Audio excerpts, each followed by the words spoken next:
بھارتی وزیر اعظم کی G20 اجلاس میں شرکت کے موقع پر مسلم کمیونٹیز انسانی حقوق تنظیموں کی جانب سے شدید احتجاج، روڈز بلاک کر رکھے تھے۔ مزید جانتے ہیں اس رپورٹ میں۔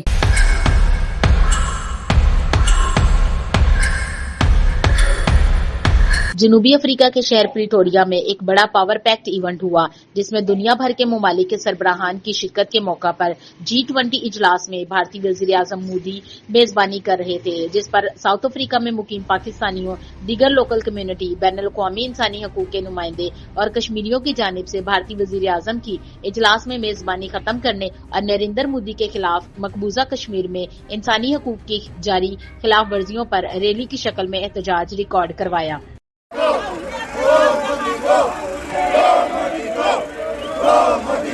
مظاہرین نے کشمیر کے پرچم، بینرز اور پلے کارڈ اٹھا رکھے تھے اور افریقی حکومت سمیت دیگر ممالک سے بھارت کے ساتھ تجارتی تعلقات کو محدود کرنے اور مقبوضہ کشمیر میں انسانوں کے ساتھ جاری خونی کھیل کو بند کروانے پر کشمیر کے مسئلے پر فوری توجہ دینے کا مطالبہ کیا گیا۔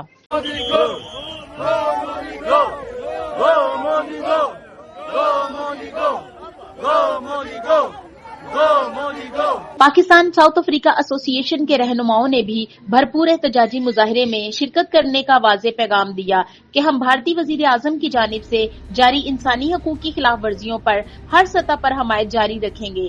انتظامیہ نے مظاہرین سے مذاکرات کرتے ہوئے کہا کہ ہم عالمی سطح پر کشمیر کوز کو اجاگر کرنے کی کوششیں جاری رکھیں گے۔ یقین دہانی کروائی گئی کہ ہم انسانی حقوق کی خلاف ورزی کرنے والوں کے خلاف یکجاں کھڑے ہیں۔ کشمیری عوام دہائیوں سے بنیادی انسانی حقوق سے محروم ہے۔ عالمی فورم پر اس مسئلے کو سنجیدگی سے اٹھایا جائے۔